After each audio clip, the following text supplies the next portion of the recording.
Autre question d'auditeur, Monsieur Jean-Pierre Garnier-Mallet. Pensez-vous que notre corps possède une mémoire? Et c'est là où justement, bien sûr, voilà une chose très importante. Dès lors que vous pensez quelque chose, tout votre corps enregistre cette pensée. Il y en a qui détruisent leur corps par leur pensée sans le savoir.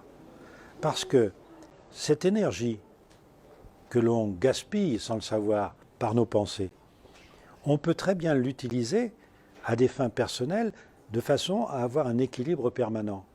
C'est bien sûr, c'est difficile de contrôler sa pensée tout le temps. Quand on y arrive plus de 5 minutes, c'est déjà pas mal.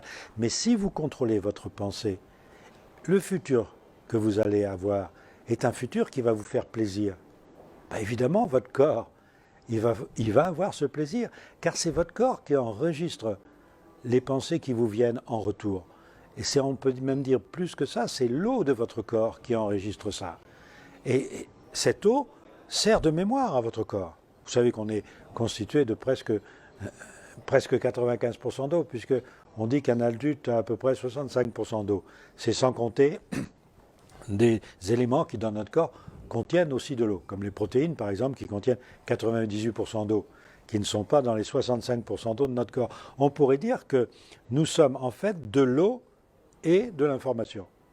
Nous avons l'information pour faire une chimie de l'eau. La chimie de l'eau, c'est notre mémoire. Donc on peut récolter des informations en fabriquant un futur par une espèce d'écho. On reçoit en retour de façon instantanée la conséquence de nos pensées, on l'enregistre dans notre corps.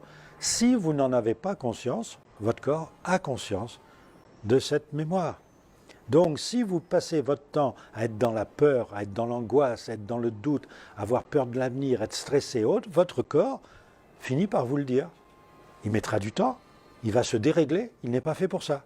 Car dans notre corps, une cellule qui considère qu'elle est soit inutile, soit dangereuse, se suicide. Ça s'appelle l'apoptose. Elle est programmée pour ça. Si vous la déprogrammez en lui faisant croire qu'elle est utile ou qu'elle n'est pas dangereuse, elle va elle-même essayer de rechercher son propre futur et elle va devenir, dans votre corps, un élément dangereux, source de maladie. Donc vous voyez que la mémoire d'un corps, la mémoire de nos cellules est très importante. En plus, nous venons sur Terre avec une mémoire. Ça, c'est encore un autre problème, puisque notre ADN est comparable au niveau de la double hélice à la double hélice du mouvement de dédoublement qui forge tout le système solaire dans lequel nous vivons.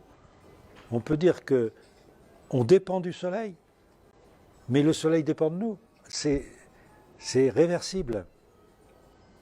Tout ça est très simple. Il ne faudrait pas se perdre dans des complications.